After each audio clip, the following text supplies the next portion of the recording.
Hello students, welcome to our official YouTube channel crack Bengal. আমি ওয়াসিম তোমাদের জন্য নিয়ে এসেছি দেখো রেলওয়ে গ্রুপ ডি বা লেভেল 1-এর জিকে ক্লাস।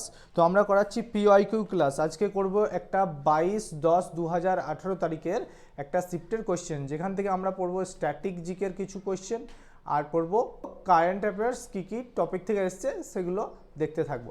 তো চলো তোমরা করবে টপিক নোট আর দেখবে কোয়েশ্চেনের অ্যান্সার, আর কিচ্ছু তোমাদেরকে করতে হবে না। তো চলো শুরু করি। হিমাচল প্রদেশের দ্বিতীয় রাজধানী কোনটি?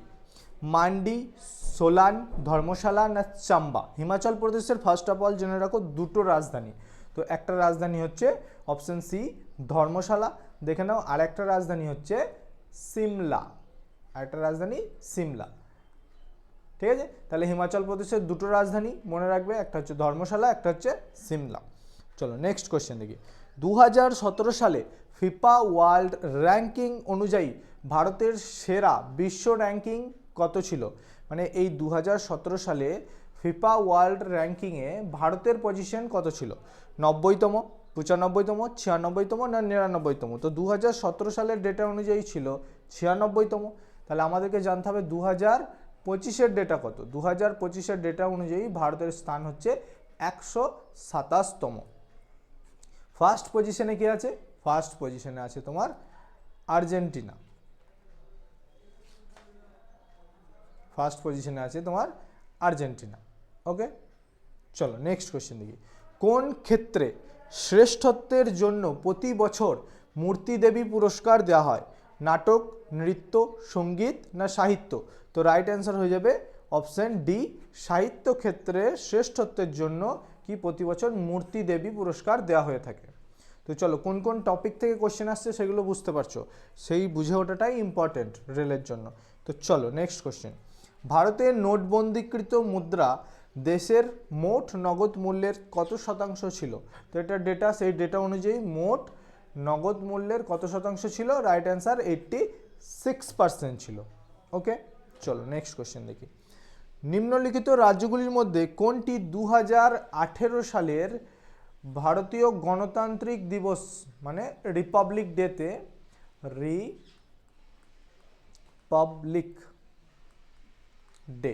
রিপাবলিক ডেতে কুচকাওয়াজে সেরা ট্যাবলো পুরস্কার জিতেছে? তো সেটা 2018 সালের ডেটা অনুযায়ী হয়ে যাবে মহারাষ্ট্র অ্যান্সার। তো আমাকে জানতে হবে রিসেন্ট, যেটা 2025-এ হয়ে গেল। 2025-এ কততম রিপাবলিক ডে হলো? 76তম। তাহলে 2025-এ 76তম রিপাবলিক ডেতে কোন রাজ্য সেরা ট্যাবলো পুরস্কার জিতেছে? সেরা ট্যাবলো পুরস্কার 2025-এ জিতেছে কোন রাজ্য? উত্তরপ্রদেশ। উত্তরপ্রদেশ। ঠিক আছে, চলো নেক্সট কোশ্চেন দেখি। পাল বংশের প্রথম রাজা কে ছিলেন? হিস্ট্রি একটা কোশ্চেন, খুবই ইজি কোশ্চেন। গোপাল, মদন পাল, নন্দলাল না দেবপাল? তো রাইট অ্যান্সার হয়ে যাবে পাল বংশের প্রথম রাজা ছিল গোপাল। ঠিক আছে, চলো নেক্সট কোশ্চেন। ভারতীয় মহিলা ক্রিকেট দলের প্রথম অধিনায়িকা কে ছিলেন? হরমনপ্রীত কৌর, মিতালি রাজ, ঝুলন গোস্বামী, শান্তা রঙ্গস্বামী? তো ভারতীয় যে মহিলা দল আছে, ওমেন্স ক্রিকেট টিম আছে, তার প্রথম অধিনায়ক, ফার্স্ট অধিনায়ক নয় সরি অধিনায়িকা, তো কে ছিলেন? শান্তা রঙ্গস্বামী। তো বর্তমানে ভারতের মহিলা দলের অধিনায়িকা কে, এটা আমাদেরকে জানতে হবে। তো রাইট অ্যান্সার তখন হয়ে যাবে হরমনপ্রীত কৌর। ওকে, চলো নেক্সট কোয়েশ্চেন দেখি। নিচের 4টি শব্দ দেওয়া হয়েছে, যার মধ্যে 3টি কোনো না কোনোভাবে একই ধরনের কিন্তু অন্যটি আলাদা, মানে 4 নম্বরটা আলাদা। তো আলাদা শব্দটিকে নির্বাচন করুন। দেখো 4টে ব্যাংকের নাম দেওয়া হয়েছে, Axis bank, SBI bank, ICICI bank, HDFC bank. তো সবাই বলতে পারবে এর উত্তর।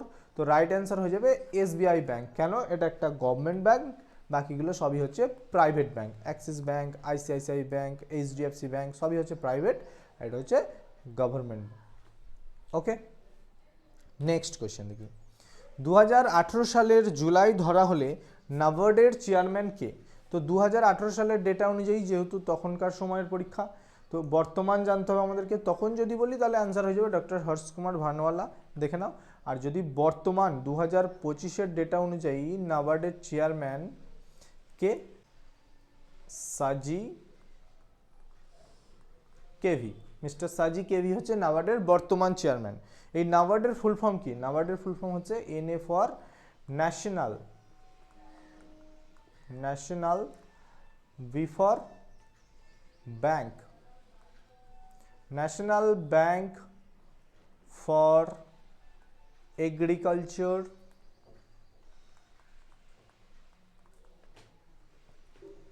and R for rural, D for development। তাহলে নাবার্ডের ফুল ফর্ম কি দেখলাম? National bank for agriculture and rural development. আর এর বর্তমান চেয়ারম্যান কাকে দেখলাম? সাজি কেভি। ওকে, নেক্সট কোয়েশ্চেন দেখে নিই।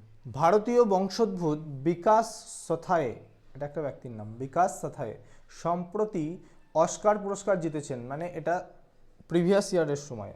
তো তিনি কোন বিভাগে অস্কার লাভ করেন? তো রাইট অ্যান্সার হয়ে যাবে অপশান এ, একটি উদ্ভাবনী মুভি ক্যামেরার আবিষ্কারের জন্য তিনি অস্কার পুরস্কার লাভ করেছেন। ওকে, চলো নেক্সট কোয়েশ্চেন দেখি। পরবর্তী ব্যক্তিদের মধ্যে কে মেলবোর্নের ভারতীয় ফিল্ম উৎসব, ভারতীয় ফিল্ম উৎসব বলতে আইফা, IFFA, আইফা, এই আইফা 2017 কোয়েশ্চেন। তো আইফা 2025 হয়েছে আমরা জানি, সেখান থেকে কোয়েশ্চেন আসার সম্ভাবনা অনেক বেশি।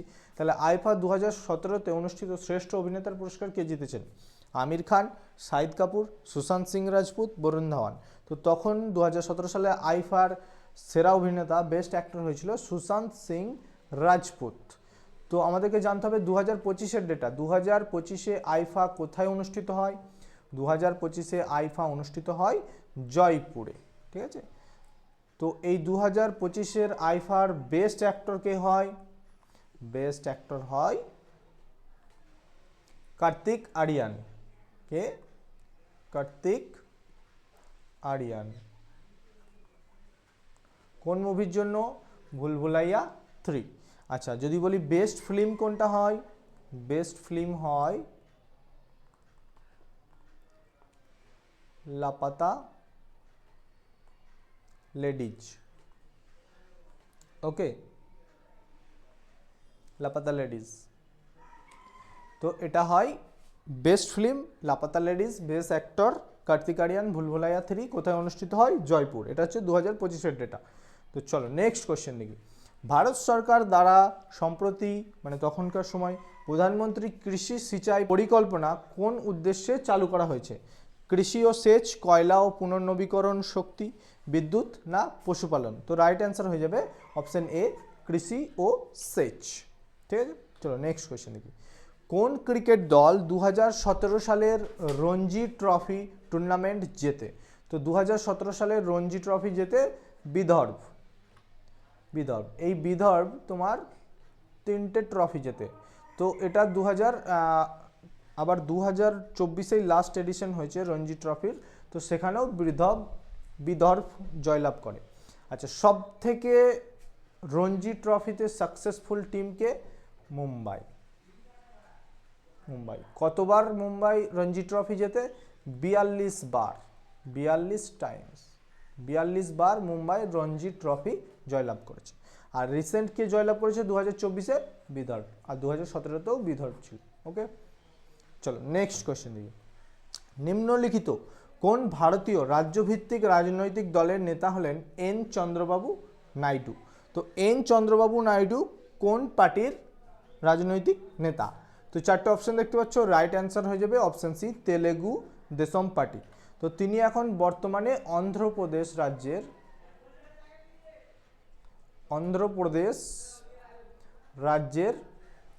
সিএম। তিনি বর্তমানে অন্ধ্রপ্রদেশ রাজ্যের সিএম হচ্ছে এন চন্দ্রবাবু নাইডু। ওকে, চলো নেক্সট কোশ্চেন দেখি। ড্যাশ হচ্ছে ঝাড়খণ্ডের রাজধানী? খুবই ইজি কোশ্চেন, হাতিয়া, সিমডেগা, রাঁচি, পাটনা। তো রাইট অ্যান্সার হয়ে যাবে রাঁচি হচ্ছে ঝাড়খণ্ডের রাজধানী। চলো নেক্সট কোশ্চেন দেখি। বিপ্লবী সমাজতন্ত্রী দল RSP এর রাজনৈতিক মতাদর্শ কোন প্রকৃতির? দক্ষিণপন্থী, বামপন্থী, মধ্যপন্থী, না ব্যক্তিবাদী? তো রাইট অ্যান্সার হয়ে যাবে অপশন বি, বামপন্থী মতাদর্শ প্রকৃতির। ওকে, চলো নেক্সট কোশ্চেন। আইজিং একজন চীনা পর্যটক 3 বছর ধরে ড্যাশ থেকে সংস্কৃত শিখেছিলেন? কোথায় থেকে তিনি সংস্কৃত শিখেছিলেন 3 বছর ধরে? তাম্রলিপ্তে, পাটলিপুত্রে, বোধগয়ায় না নালন্দায়? তো রাইট অ্যান্সার হয়ে যাবে অপশন এ, তাম্রলিপ্তে তিনি 3 বছর ধরে থেকে সংস্কৃত শিখেছিলেন। ওকে, তাহলে বুঝতে পারছো, হিস্ট্রি কোশ্চেন এলো, অ্যাওয়ার্ড কোশ্চেন এলো, ব্যাংকিং রিলেটেড কোশ্চেন এলো, টপিকগুলোকে নোট করে নাও, বেশ এনাফ তোমাদের জন্য। ঠিক আছে, চলো আজকের ক্লাসটা এখানেই শেষ করলাম। স্ক্রিনে দেখতে পাচ্ছ রেলওয়ে রুটিন, এই রুটিন ওয়াইজ আমরা ক্লাস পোস্ট করে থাকি, তো ক্লাসটা তোমরা রুটিন ওয়াইজ করতে থাকবে। যারা আমাদের সঙ্গে যুক্ত হওনি নতুন, তারা স্ক্রিনে দেওয়া নাম্বারে আমাদের সঙ্গে যোগাযোগ করো, তোমার প্রিপারেশনের প্রস্তুতিকে অনেকটা উপর লেভেলে নিয়ে যাবো। Thank you, good bye.